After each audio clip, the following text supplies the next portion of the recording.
everyone, my name is Rachel. Welcome back to my channel. I am so pumped about this video. So literally today, a few hours ago, Jess from Peace Love Books, I will of course link her channel up in the cards above, she released a new video today where she talked about this brand new book tag that she created. It is called the Historical Romance Reader Book Tag. And as soon as I watched her video, I knew that I had to film this myself, and I was just so excited about it that I had to film it today. And what's also really exciting about this book tag is that she actually tagged me in her video, which is crazy to think about. It's always a very surreal thing when other booktubers mention me in their videos. So these are just questions all about historical romances, basically. So I'm going to put all of the questions down in the description below in case you want to do this book tag as well. And without further ado, let's just get into it. So the first question is, what was the first historical romance you ever read? The first one that I can recall reading, I think this was in like the later half of 2018. This was Captivating the Earl by Callie Hutton. And the only reason why I actually read this book was because I had just created my NetGalley account around this time, and this was one of the few books that I could actually get approved for at the time. So this is actually book 5 in her Lords and Ladies in Love series. I'm not really gonna get into the plot or anything, but what I did like about this romance was that there was some action and adventure as well as the romance.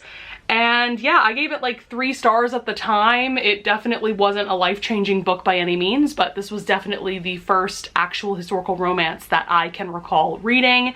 And then the next question is, what was the last historical romance that you read? The last one that I completed was 10 Things I Hate About the Duke by Loretta Chase. I read this a couple of days ago and I adored it. I gave it 5 stars. This is, as you can probably tell from the title, it is a Taming of the Shrew / 10 Things I Hate About You retelling. Amazing, amazing witty banter between the hero and the heroine. I just loved it so much. And the next question is, who is an underrated historical romance author you wish more people read? I'm going to give 2 authors for this one. The first one is Darcy Burke. I really enjoyed her Spitfire Society trilogy. I read that one last year, I believe, and it gives me vibes of the Girl Meets Duke series by Tessa Dare, because it's also about this group of friends that they're kind of social pariahs and they're just trying to find happiness in their lives in a society that is very judgmental of women. Yeah, I just kind of wish that more people would check her out. She has quite the backlist. And then another author that I think is underrated is Kate Bateman. I read all 3 of her Bow Street Bachelors books and I enjoyed all of them, but my personal favorite is The Princess and the Rogue. I gave that one 5 stars. It's an Anastasia retelling. It's really great. It's also a bodyguard romance. So question 5 is, what historical romance would you recommend to people who are new to the genre? And my answer for this question is actually tying into my answer for the next question as well. And I think you guys know what book and what author I'm gonna go with, but that is The Duchess of Steel by Tessa Dare. This is book 1 in her Girl Meets Duke series. This is always the first book that pops into my head when people ask me for a recommendation because they're just getting into historical romance. Number 1, because Tessa Dare, her books are just so addictive and like compulsively readable. I also think that she does a really great job of making the time period and the society and all of that really easy to understand. Her romances, I believe, take place in the Regency era, which is the era that most historical romances take place in. And yeah, they're just all so amazing. But this one I always recommend first because it was also my first Tessa Dare novel. And it was also the very first historical romance that I gave 5 stars. It was definitely a game changer for me. So this is a marriage of convenience between our main character Emma. She is a seamstress, and Ash, who is the Duke of Ashbury. Basically, Ash's fiance has now left him because he is scarred, I believe, from the war. So Emma is the seamstress that actually made his fiance's wedding gown, and so she shows up wearing the gown, demanding to be paid for the dress. And just upon seeing her, he sees that she's young, looks healthy, and so he decides to make her his duchess because he is getting kind of desperate at this point to get married and produce an heir to the dukedom. This is just such a fun book. Also, Ash is one of the funniest, broody, bitter heroes that I've ever read about. And also he's kind of like a Regency era Batman. Like, he's a vigilante that goes around saving people. Like, that's also a really fun aspect of this book. So yes, this is the book you need to check out if you're just getting into historical romance. And then the next question is, what is your favorite historical romance of all time? That is also The Duchess Deal. I've now read 8 full novels by Tessa Dare and a couple of her novellas, and this one by far is my favorite. It is just absolutely fantastic for all the reasons that I just listed for the previous question. Question 7 is, do you prefer new or old school historical romance? So old school historical romance, I would say, is romances that were published, I would say, before the year 2000, and the genre didn't really come into its own until, I would say, like the 80s and 90s, into the 2000s, of course. And I've only read a couple of old school historicals. I really enjoyed Lord of Scoundrels by Loretta Chase. I can't say that I've read many more than that, but based on what I've heard people say about old school historicals, it doesn't sound like they're the kind of novels for me, because there tends to be a lot of consent issues in those novels. And also the old school romances don't tend to be as feminist as the ones that were written in more present day. So I'm definitely gonna have to go with new school for this one. I just love how much agency the heroines have, and how, for the most part, the heroes are very supportive of their women. And also I feel like more and more we're seeing historical romances that are getting more creative, and the types of tropes that they use, the types of settings, time periods, places, things like that. And also we're seeing more authors of color, which is amazing to see as well. Question 8 is, what are your favorite historical romance tropes? Okay, well, my top favorite romance trope ever is marriage in trouble or second chance romance. So whether that be contemporary, historical, what have you, that's definitely my favorite trope. For historical specifically, I really love heroines that are widows, because back in, let's say, the Regency era, which is when most historical romances take place, widows had a lot more freedom than women who had never been married before. So for me, it's just more fun to read those romances. Also, in general, I love forbidden romances, and that is a very, very popular trope in historical romances, because it's very easy to set those kinds of plots up when, during this time period, society was very judgmental, and society pretty much dictated how people lived their lives, especially aristocrats. I also love marriage of conveniences, whether that be contemporary or historical. I also just love historical romances where the hero and or the heroine maybe have some kind of unconventional job or hobby or something like that. So question 9 is, what are your favorite historical romance settings? So like I've already mentioned earlier in the video, most historical romances are set in the United Kingdom, in London during the Regency era. I personally prefer historicals where a lot of the action takes place in the country, or I've also gotten into historicals that take place in Scotland. I think that's a really fun setting, like Highlander romances, things like that.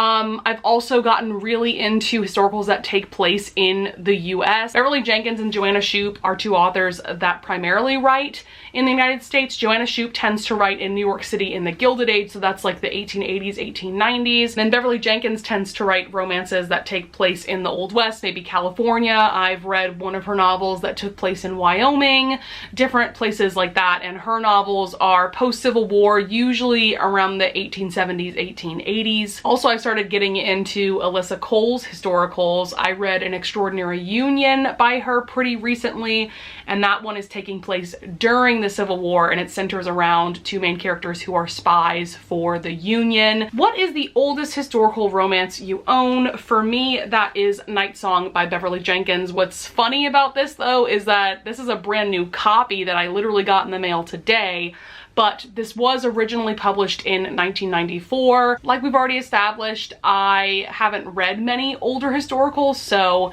it stands to reason that I wouldn't own them either. So yes, this is definitely the oldest one that I own. This is also the very first novel that Beverly Jenkins ever published, and I have just become obsessed with her novels, so I had to get myself a copy of this one. I just realized that I skipped a question. Love that for me. I skipped question 4, which is, who is a historical romance author you haven't read yet but need to? So I have 2 authors that I want to mention for this question. The first one is Eloisa James. I've just heard fantastic things about her writing. She has quite the backlist for sure. The one that I really want to get to is My American Duchess. This one is actually a standalone, and while we're here, let me just show you this beautiful step back. And then another one that I want to get to is her Wilds of Lindo Castle series, and this is the first book called Wild in Love. From what I've heard from other booktubers, she seems to have a similar writing style to other historical romance authors that I really enjoy. And then I also really need to check out Julia Quinn. I own copies of the original editions of the Bridgerton series, and I need to at least read this series so that I can go into the Netflix series. But she is also an author that I've heard overall really good things about in terms of like her writing style. I'm not quite sure if she's an author that's going to like be the perfect historical romance author for me personally, but I definitely want to give her a shot. Okay, so question 11 is, what is your favorite step back you own? I had to mention 2 books for this one. The first one is Wild in Love by Eloisa James, book 1 in the Wilds of Lindo Castle series. This step back was the reason why I really wanted to check out this series in the first place, because it's just so stunning. Like, can we discuss? It is stunning. I love like the lake in the background, and I love that they're like laughing and having a good time. Like, it's just such a cute step back. And then another gorgeous step back that I love is from Scandalous Desires by Elizabeth Hoyt. And yes, I did finally get a used copy that has the full step back. If you watched my most recent historical romance book haul, you will know that the first copy of this edition that I got had half of the step back ripped out, but this edition has the full, stunning, gorgeous bathtub step back. I'm obsessed. It is just beautiful. Elizabeth Hoyt in general has amazing step backs, but this one I think is my absolute favorite. Also, while I have this book with me, the original editions of the Bridgerton series by Julia Quinn have gorgeous step backs as well. This is the one for the Viscount Who Loved Me. Like, beautiful, beautiful step back art for sure. Okay, question 12 is, what historical romance releases are you most excited for? First one I have to mention is The Bride Bet by Tessa Dare. This is the 4th and final book in her Girl Meets Duke series. This book has gotten pushed back at least 2 times at this point, so I feel like when I finally have this book in my hands, I might die from excitement and exhaustion. Because yeah, we've just been waiting for this book for so long, but I know that it will be well worth the wait for sure. And then another historical romance that I'm really excited for is The Queer Principles of Kit Webb by Cat Sebastian. This one is coming out June 8th. And what's really exciting about this, first of all, is that this is coming out in trade paperback as opposed to mass market paperback, which is the format that most historical romances are published in. Yeah, it says Cat Sebastian makes her trade paperback debut in a stunning historical romance about a reluctantly reformed highwayman and the aristocrat who threatens to steal his heart. Cat Sebastian is one of my absolute favorite historical romance authors ever, so I have no doubt that this book is going to be amazing. I also love the illustration that this cover has. I would love to see more and more historical romances that have these kind of covers for sure. And then last but not least, what creators do you follow for historical romance recommendations? I am going to link all of these creators down in the description below. First and foremost, Jess from Peace Love Books. Just mentioned her at the very beginning of the video because she's the one who created this tag. Also, Jen from the Book Refuge. My goodness, this woman has so many recommendation videos for literally any subgenre of romance that you can think of, because she just reads a lot of books. I think in 2020 she read probably close to 700 books if I'm not mistaken. Like, she reads a lot, and all of her recommendation videos are so amazing. I have found some new favorites because of her recommendation videos. Specifically, she did one recently about Scottish and Highlander romances that was really useful to me because, like I mentioned earlier in this video, I haven't read very many of those historical romances. Also, Lacey from Lacey Book Lovers, she is like Lisa Kleypas's #1 fan. I especially loved the video that she did all about Lisa Kleypas because that author has quite the backlist as well. Also, Lisa from Remarkably Lisa, I love her guides that she does for specific historical romance authors. Today, I think she released one about Lenora Bell that I'm really excited about watching. Who else? Oh, Dana from Dana Quadrado. She's actually someone who was following me for quite a while, I think, because I remember seeing comments from her. And then I started following her channel, and I've gotten some really great recommendations from her. We actually did a buddy read together for the most recent round of the Historical Romance Readathon, and that was really fun. And then I also want to mention Crystal from Crystal's Bookish Life. I've also gotten some really great historical romance recommendations from her as well. I think that's everyone that I want to mention, but if I think of anybody else, they will definitely be linked down in the description below. And so with that being said, that is it for the historical romance reader book tag. Thank you so much, Jess, for doing this tag and for tagging me in your video. I had such a fun time doing this one. Also, if you guys want to do this tag, feel free to do so. Like I said, the questions will be down in the description. Also, I'd love it if you would leave a comment down below if you want to leave some of your answers for these questions. I would also love it if you would leave a like and subscribe, and I thank you in advance if you do. And with that being said, I'll see you guys in the next video. Bye!